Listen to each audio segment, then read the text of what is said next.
the streets, which used to be chock-a-block with dealers, like the King's Road or the Fulham Road, or even my own area, the West End, was antique trade everywhere. In the old days, people used to talk about decimation, and I think technically that means 1 in 10, but it's like 9 out of 10 have gone now. This is The Bigger Picture, an inside look at the businesses that make the art world work and the stories behind the people that shape them. This show is brought to you by Arcata, the leading due diligence network specifically built for the art market and trusted by over 450 members. To understand how Arcata can help you comply and succeed with challenging regulations, go to arcata.com. Today we are joined by Thomas Woodham-Smith, Director and co-founder of Treasure House Fair and former Managing Director of the antiques dealership Mallet. Thanks for joining us. We start off with the same question for all our guests, which is what first drew you to the art world, whether it was something you always grew up knowing you'd want to work in or something that sort of crept up on you. Well, it's always a good question. I agree. You need to start somewhere, and for me, it's a relatively interesting story. I finished at university. I went to UCL and I did an English degree, so not the classic sort of lineup for the art world. And then I was unemployed for about 3 days. And my friends who I was living with got very fed up with me and kicked me out of the house and said, Thomas, you've just got to go and find yourself a job. So I went down the high street. I was living in Greenwich at the time. And I went into a wine shop called Bottoms Up. And that didn't exist anymore, but it's a self-expressing, you know what it's all about. Anyway, I applied for a job as a sales assistant, and they were incredibly excited. I mean, this was 1985, so, different times and all that a graduate wanted to work in their shop. And they offered me, education in wine and go and see vineyards in France and all this sort of stuff. And I was very, very excited by that. And then I had to fill in the form, and they were a bit disappointed that I managed to spell sales assistant wrong. Considering I had an English degree, they thought that was a bit embarrassing. And Pre-AI, it's not your fault, really, is and it? was I lying about, my status? Anyway, so after that, I got the job, and then I went away for the weekend to stay with some friends. And at that weekend, a guy rang up from my company where I worked for very, very many years, Mallet, and he said, "Look, our van driver has left on holiday, and we don't have a van driver. Do you have anybody who?" And it wasn't me they were asking; they were their friends. And I said, well, that's interesting. And then the next call was a friend of mine saying, do you want to come on a tour around Spain with us? We're going to go for 5 weeks around Spain. And I thought, great, when is it going to start? Anyway, the two coincided, the job at Mallet, the amount of money, and the trip around Spain. So I thought, well, forget the wine trade. I'm going to get some money to go on holiday. I can always get the job afterwards if I need it. And the truth of the matter is I never took the job in the wine trade. After 3 weeks working on the van at Mallet, I was taken on as a trainee, and then I became an associate director and blah, blah, blah. So it just went from there. But to go back a bit further, interestingly, I was sort of interested in art and antiques without really acknowledging it.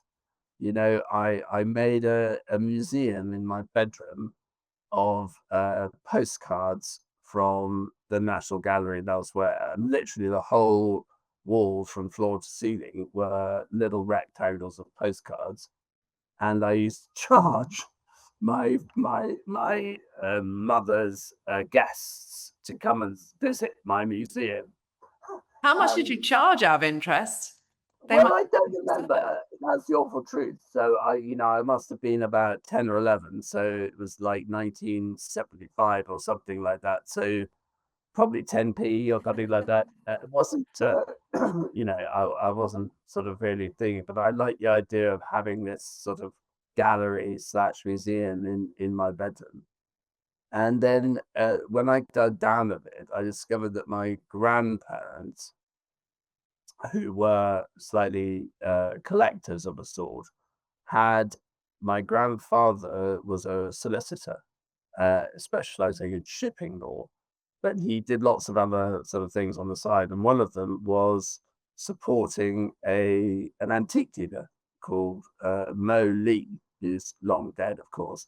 But it meant that there were wonderful French, sort of Louis XV, Louis XVI bits around the house, which I didn't think, ooh, that's that. But as I look, how you can revisit your past, I see Yeah. that there was a sort of a fly in the water, if you would, there, even And there. your parents, they weren't collectors or No, my mother did Pugar, and my father followed his father into law. So no, quite different.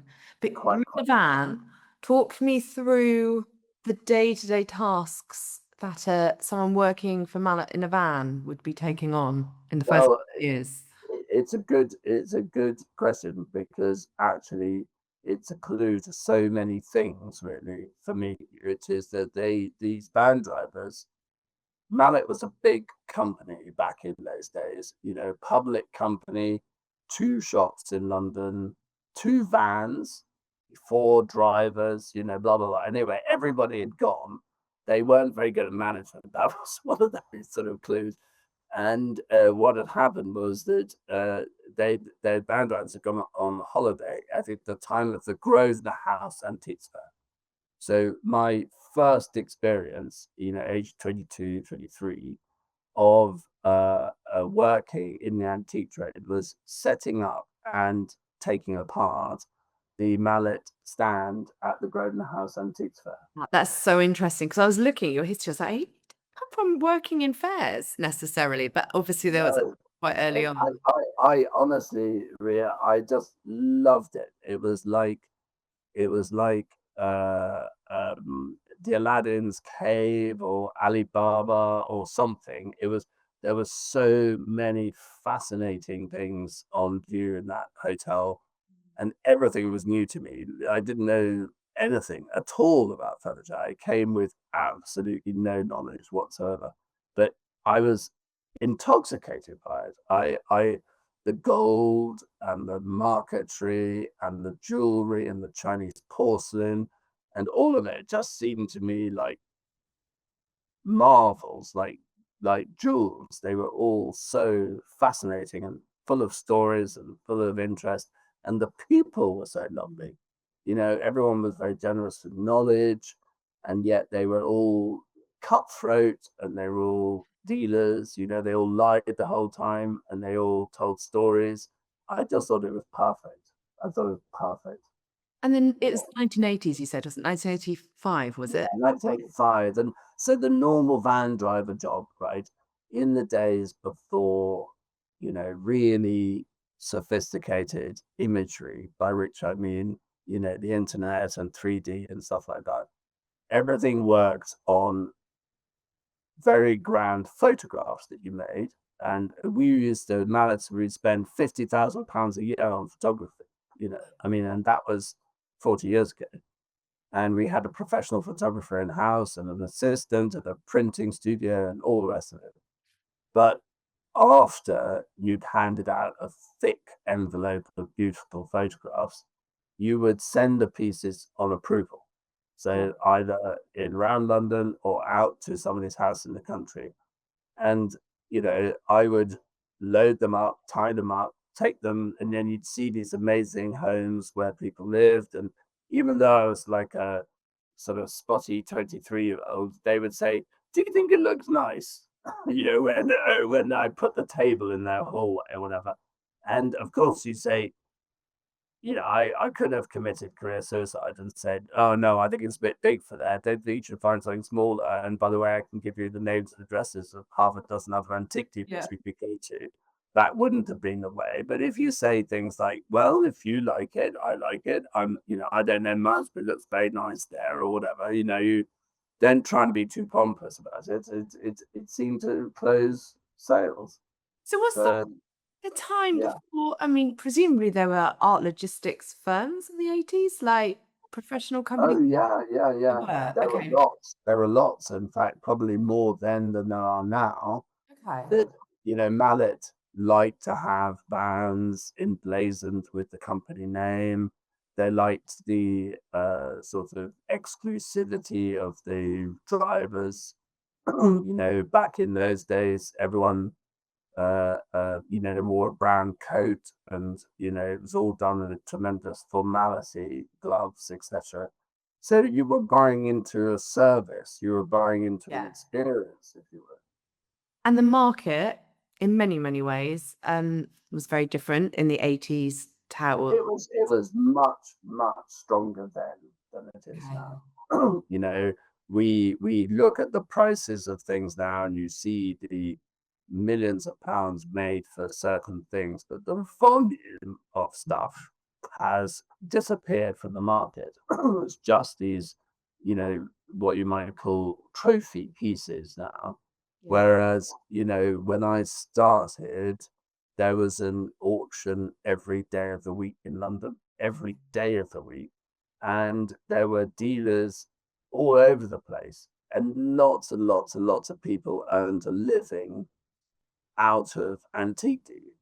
I mean, and you see the real boom, I suppose, if you look at it historically, after the Second World War, when people couldn't afford their stately homes anymore, there were seasons, literally seasons of house sales. So in the summer you would have like 8 or 10 house sales to go and see, all with lovely catalogs and you know gardens to admire and so on and so forth. So the volume was in the business. The containers going to America every week, Bermondsey, even, thriving warehouse market. And as time has passed, that has whittled down. There are only a few auctions in London a year now, let alone a week. And, you only look at the trade, the streets, which used to be chock-a-block with dealers, like the King's Road or the Fulham Road, or even my own area, the West End, was antique trade everywhere, not just furniture, but sculpture and paintings and you name it. And St. James's survives, but so, in the old days, people used to talk about decimation, and I think technically that means 1 in 10, but it's like 9 out of 10 have gone now. I Yeah. mean, The New way you York, describe it as well, it feels so tangible. I think, as you said, because there were so many physical auctions, and I know to yes, some degree part of that shift in the market is that so much is online now. The sales, the process. So there's absolutely. yes, the market has shifted, but also what you can see of the market has shifted. It's not so visible, I think, and Yeah, tangible. I don't know if you've ever read, Hitchhiker's Guide to the Galaxy or whatever, but there's the ballpoint pen mystery, which is where do they all go? And he pushes the idea they're returning to their home planet. They disappear. We keep buying ballpoint pens and then they fly off to the ballpoint pen planet. And the same is true of French and English great 18th century furniture. Everything that's on the market is visible. As you rightly say with the internet, it's not these bunched up auction moments. Mm. Everything is visible. And I've sold thousands of things. If I think about me and the other dealers who've gone, hundreds of thousands of pieces, and the auctions have gone, where are these chairs? Where are these cabinets? Where are these things? People say they've gone to America. People say they've gone, wherever. But oddly, you know, they do seem to have disappeared. So much stuff has just literally gone, you know. And where? Why are they coming back to auction? After all these Mm. years, why aren't these Or things how are they returned? being sold and moved, basically, as Yeah, well? when you consider there were, sort of 350 auctions practically a year in London of 300 lots of furniture, let alone the porcelain, let alone the glass, let alone the silver. let alone the almost stupidity that you only have to talk to the dad. I mean, it's they say what comes up at auction is often very fractional. There's tiny amounts of stuff. Is somebody, I'll be going to open a warehouse one day and find that, it all hidden and stacked away like in some movie or other. It'd be a It's very happy day for someone. yeah. Going back to the van, Yeah.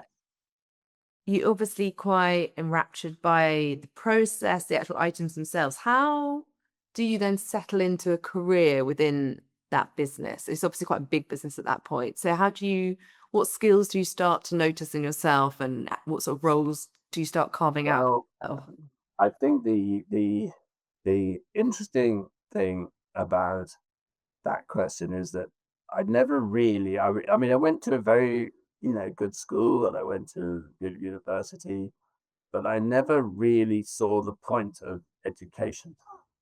And I mean, I did it because I was told to do it. I did my homework. I was a good boy.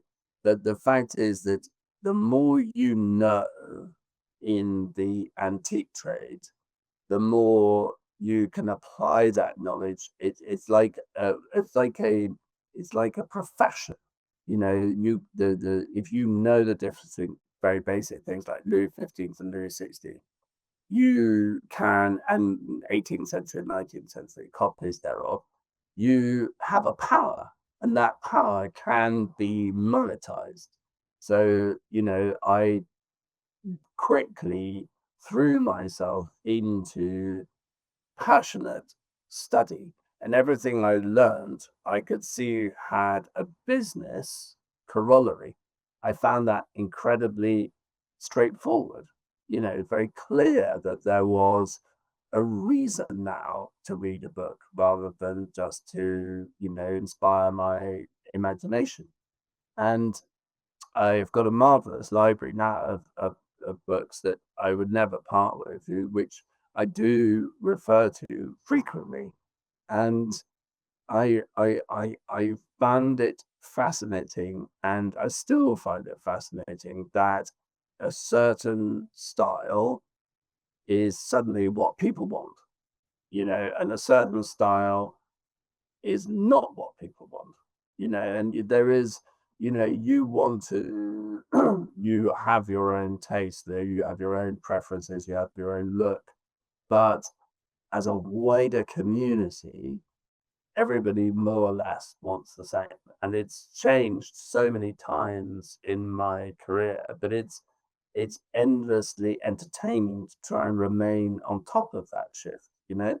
It's really captivating, and I find it, I mean, like right now, for instance, I find it totally riveting the way that the movement away from very highly polished, very highly ornamented furniture towards simplicity and even folk furniture and folk objects and even naive painting, part of the same taste sort of impetus. That's a shift. That's a shift over the last 5, 10 years. And so buying in that area suddenly becomes more interesting, hotter, more appetite, more. I post occasionally on Instagram, and every time nowadays I put something that you might broadly describe as being a bit folky, instant obsession and calls for price and all that sort of stuff. It's just totally come out of, well, I think it comes out of lots of things, but it's very interesting. it's interesting you mentioned Instagram as well, because I was thinking, the dealerships, how you were describing the fairs and the dealers and their knowledge in the 80s, you almost see those individuals shaping taste a little bit. Like you talk about getting to a venue and the collector saying, what do you think? So there was a role there almost like supporting and guiding the taste. But now it feels like a lot of those decisions and trend setting are on platforms like Instagram. I don't know whether you think the role of the dealer in shaping taste has shifted at all. I do. And I was talking to someone just the other day about this very subject, where I think dealers used to buy what they liked or what they collected and would put it out there, and that would definitely guide other people to either collect the same thing or to follow their taste. That now, mainly because of the internet and because of Instagram, where the very immediate connection between the seller and the buyer is separated. You don't really have chats in the way we used to. You tend to have to buy what people want. You can't just buy what you want them to want. And it's a very it's a really a paradigm shift. It's a existential change because the dealers, you know, in the old days, at the Grosvenor House Antiques Fair, for example, there were lots of people who sold walnut furniture. The standard walnut bachelor's chest was like one of those archetypal things. I don't think anybody wants one now, but nonetheless, they were. And Mallet, being very expensive, would have one for, say, £100,000. And other dealers would have them for 20 or 30,000 at the same fair. Now, right now, that would be a very straightforward transaction. The cheapest one, they all in quotes look the same, would sell first, and that would be the way it is. But in those days, back in the 90s, even as late as the noughties, you would the buyer would go around the fair, talk to all the dealers, and it was the challenge for the Mallet salesman to say why their £80,000 one was worth 3 times the price of the other one. And yes, it's very, from the back to test, are very easy. It's, originality, oak draw linings rather than pine draw linings, highly figured walnut veneers rather than plain ones, but it's got cross banding or double cross banding. It's very like stamp collecting almost, how you go up the tree. But if you don't have the conversation, if you don't have the physical, personal, face-to-face bond, you'll never actually justify the difference. And nowadays, I think it's very hard on Instagram to explain why something, you cannot explain why something is £100,000. You'll never get the chance. That's so interesting. And I am conscious as well. You're talking a lot about suddenly they're feeling like a reason to learn. I guess you can see the results of learning turning into success in your day-to-day job. Along the process, you also sort of shifted from just acquiring knowledge about objects to also the actual running of a business. Was that something you were actively, consciously learning, or is it just something you that crept up onto you as you moved up the company? Sort of creeps up on you, and you either like it or you don't. Now, I do like human interaction. I do like people. I don't find, comfort in just looking at my chairs, as it were, though I do find some comfort in that. And I found as I was given more responsibility, you take on responsibility for people, and therefore you take responsibility for their welfare, and you take responsibility for their health generally. And suddenly you're not just asking people to do things, but you're managing what a whole group of people are doing. And then you're thinking about their pensions and you're recruiting new people. And you then have to buy a van, or you then have to think about the catering side of who's going to make them their lunch. And, without really noticing, a business is, especially a public company, is very multifaceted. And you either find that fun, which I always have done, or you find that it's a distraction, from buying and selling. But I find it part of a holistic experience and pleasurable. And I think you eventually became managing director, is that right, with Mallet? Yes, yes. That was a period of growth for the company. What were the sort of key opportunities and challenges you were dealing with at that time in the market?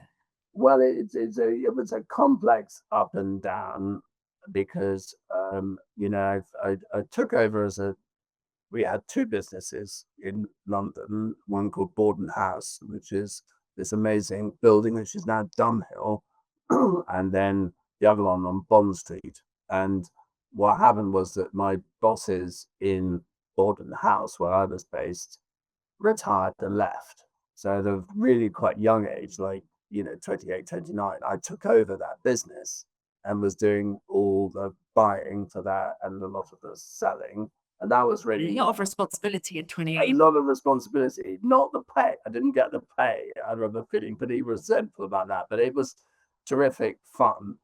But then you face challenges, and we faced you know Gaddafi and the recession of that period when things had, we had to let people go, and we had to.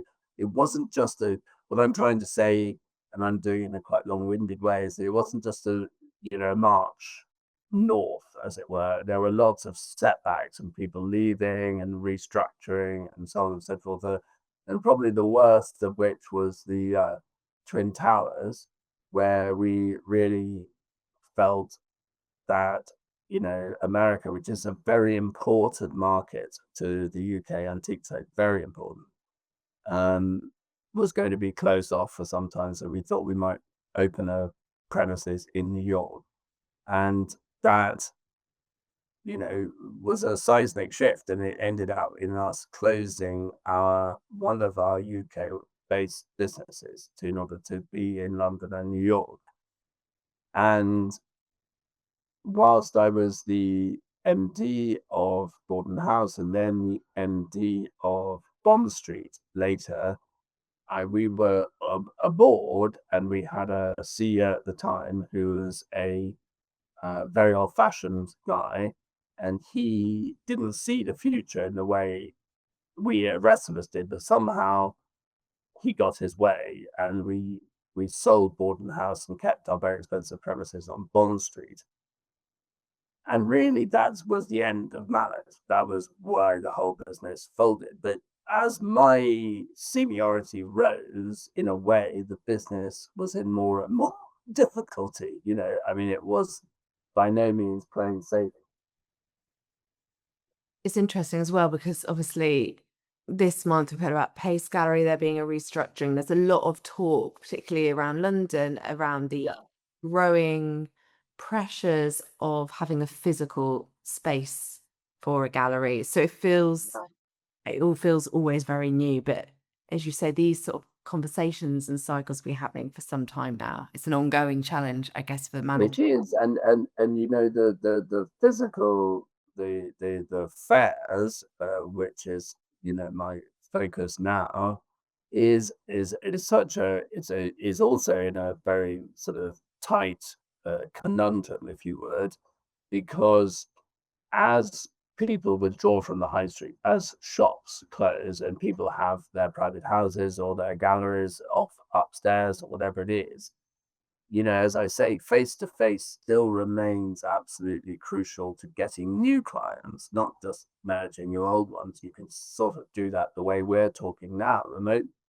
but you do need to, if you're going to make a new friend, you do need to actually see them and talk to them and feel some connection. It's almost like dating. It's a sort of weird dating parallel that so fairs are crucial. If you don't have a shop, you have to go to fairs. But fairs get, and my fair is no exception, more and more expensive to mount and to exhibit at. So the fact that you spend £50,000 on a stand at Treasure House, and you can pay, say, £50,000-60,000 for a shop a year, it's quite hard. But then you open your shop thinking you're getting a bargain, and nobody goes in. So I feel sorry for myself. The trade is very complex. We all feel sorry for ourselves, don't worry. Yeah. Moving on to fairs. So in 2009, I think that's right, you co-founded Masterpiece in London. Yes. What was it about that moment? Because 2009 was just after the 2008 recession. Yeah, it wasn't really driven by anything outside the fair, to be honest. It was, as I said, in 1985, I walked into the sort of Grosvenor House Hotel and fell in love, and it was absolutely amazing.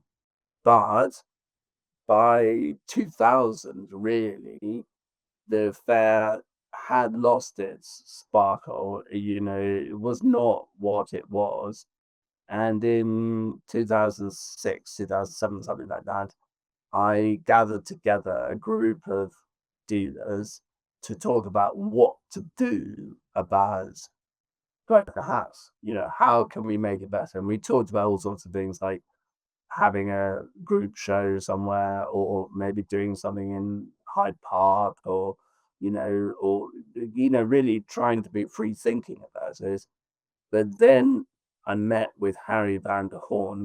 Mallet did TAFAF in those days, and he builds TAFAF. And I sat down with him and another woman called Louise Dixon, and we just came up with the idea of the ultimate fair. That was our plan, meaning the best tent, the best build, the most wonderful food, the best of the best. That was our sort of thing. And I took that back to my sort of great and good dealers in London, and we came up with a structure, and off we went. And it was difficult first year, but then second year it really took off, and it was great.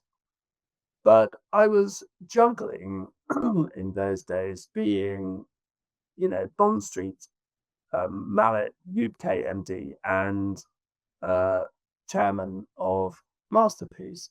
And it was really not viable to do both. And I really, wanted, having set up Masterpiece, having it being up and running, I thought it could hand over to a professional team and I would carry on dealing.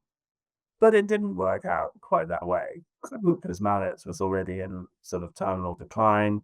And, the fair was taken over first by Nazi, who I don't know if you interviewed or met, and then by, after her, Lucy Kitchener, when it was sold to, well, I'm getting ahead of myself, but the fact is that, as you know, Masterpiece came to an end as well. But it was fun setting it up. It was really, really good I fun. loved Masterpiece. I think what I always think is that it very much, when people talk a lot about, post-COVID, what people are looking for with fairs, a lot of the conversation is around, and the great wealth transfer, sort of new collectors coming up, the need for fairs and art buying experiences being a very experiential, like being there, being nice food, Yes, being yes. entertainment. For me, that kind of sums up what Masterpiece was. You felt very much that you were going for an experience. Well, I always wanted to bring in unusual things to Masterpiece, not classic things. Like we did this incredible concert with historic musical instruments one year. I don't know if you were able to hear that.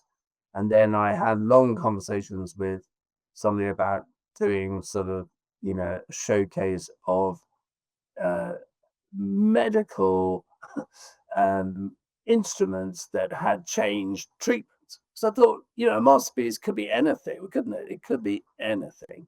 And I just thought I really wanted to make it into a festival celebrating excellence. And it didn't have to be just art. It was a real trumpeting of what could be achieved by effort and ingenuity. But I think that wasn't what the rest of tamed. After I left, it became a more sensible, still very luxurious, but it became more a luxury fair than a innovation fair.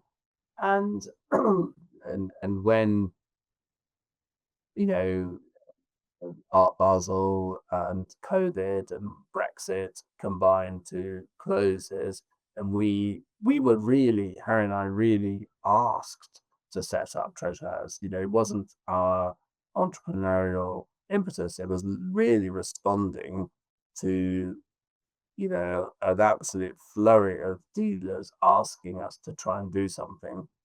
We felt that it needed to, one, get back to that sense of innovation and celebration of excellence, but also to sort of, you know, take away some of the bling. We felt that since 2009, there is a much more of a sense of what you might call value or price or affordability. Not really affordability, that's not really the right word, but it's like people who don't want to feel that they're paying for the decoration. They want to feel like they're paying for the object.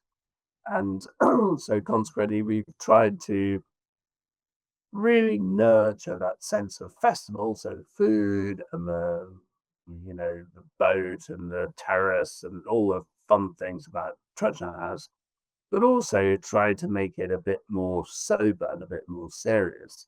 Because I think people, it's like this thing I was saying, giving people what they want rather than what you think they should have. So, people. That makes sense. It's more about the actual, as you say, treasure, the real value, rather than the bling around it. Yeah, exactly. This new fair, it's not that new now, it's in the fourth year, isn't it? Yeah. Presumably, and I know Olympia Fair also closed, that those challenges that those two fairs faced around like post-Brexit red tape, challenges for international exhibitors, overheads, they're definitely not getting any better. How are you sort of navigating that business model? Well, it's not easy, but we've done we've confronted it straight on in a way that um, we've negotiated a deal with Monarch, the shippers, when we tell our international exhibitors that we will subsidize their TA and their shipping paperwork. So we can't make it quite pre-Brexit transport, but we can say we'll help. You know what I mean? And we give them a financial support for doing so. Um, and I think it's very important for a fair to be international. And we've got a good cohort of Americans and French, Dutch, and German at our fair, which I think is very. I'm glad. I'm proud of that. The quid pro quo, of course, is that they are looking to exploit the client base of the UK dealers. So they don't bring many guests to the fair, which some of our domestic dealers resent. But i.e. the clients are going to buy it from our German dealer rather than from them. So it's got to be quite careful. But I think to be international is very important, and we need to promote it. Brexit is undoubtedly still a burden to all of us. I mean, it's 10 years since the Brexit vote now, isn't it? How is London feeling? Because I mean, the auction houses last week announced a lot of their sales for summer, which looked great. I think it was like one of the most expensive collections ever being sold. As you say, those headline figures are still there. They're still coming to London. But over the 4 years, say, at Treasure House, what's the mood like with the London dealers about how the market is going? Well, I think it's very interesting because I think the situation with the non-DOMs is something that has complex repercussions because the tax arrangements for international people were very favorable and now they're not favorable. But at the same time, London is a very nice place to be. And, if you look around, the restaurants, the hotels, the bars, whatever, are, got robust bookings. It's not like London is empty. In fact, if anything, London is quite full. But the antique trade, as we've discussed it, has been shrinking for a long time. And, rentals go up, and the trade used to be this sort of, oh, I know sort of what the amount of business I do in January. So I know the sort of business I do in February and March, and you have a shape of your year in your head. But I think that it's much, much more erratic and lumpy now. And so, whilst I think the impact of the non-DOMs is probably far, far smaller than people make out, it's a emotional problem for people to get over. And, I think that, there is lots of business being done in London. Lots of people like to come and buy, and lots of people like to still ship to America or to Europe.